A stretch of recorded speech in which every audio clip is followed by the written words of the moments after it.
Hello students, in the last class I have given you a vivid idea about the human excretory system. But today we will learn about the structure of the nephron. Now, each capillary cluster in the kidney is associated with the cup of a end of a coiled tube called the Bowman's capsule. See, here it is the Bowman's capsule. It collects the filtrate. Each kidney has a large number of filtration units called nephron that are packed close together. So this is the structure of the nephron, and here it is the Bowman's capsule. Here it is a present of the afferent and the efferent arteriole.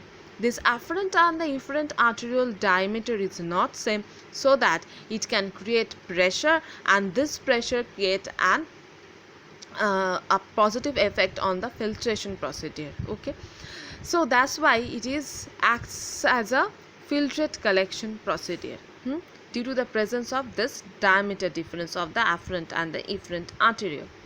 Some substances in the initial filtrate, such as the glucose, amino acid, salt and a major amount of the water, are generally selectively reabsorbed as the urine flows along the tube.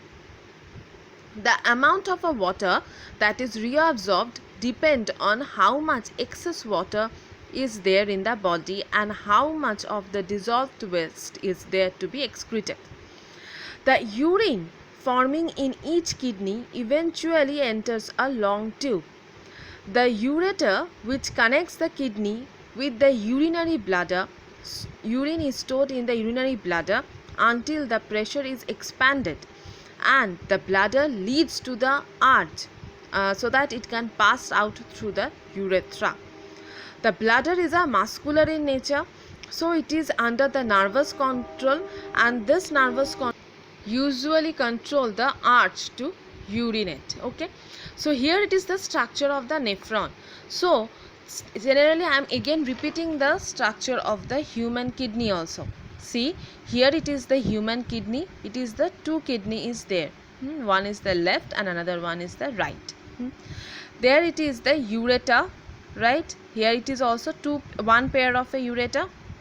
And here it is the urinary bladder. It is elastic in the nature. Here the storage of the filtrate is generally occur, or the urine is generally occur when the nervous system in our body generally initiates that yes, there is a urge to urinate. That time the urine that is stored in the urinary bladder is flow through the urethra.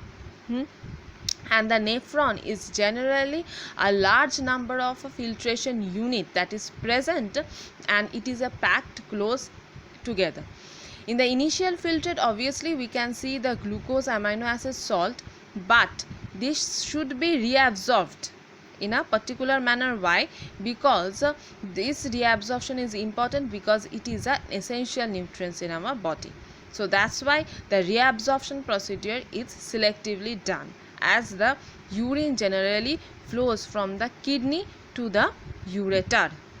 Here it is the presence of the selective absorption procedure is undergoing, where again the important nutrients such as the glucose, amino acids, protein, salts are generally reabsorbed. Okay, so in the next class I will give you the notes on this excretion system, and if you have any query, please write in the comment box. Thank you.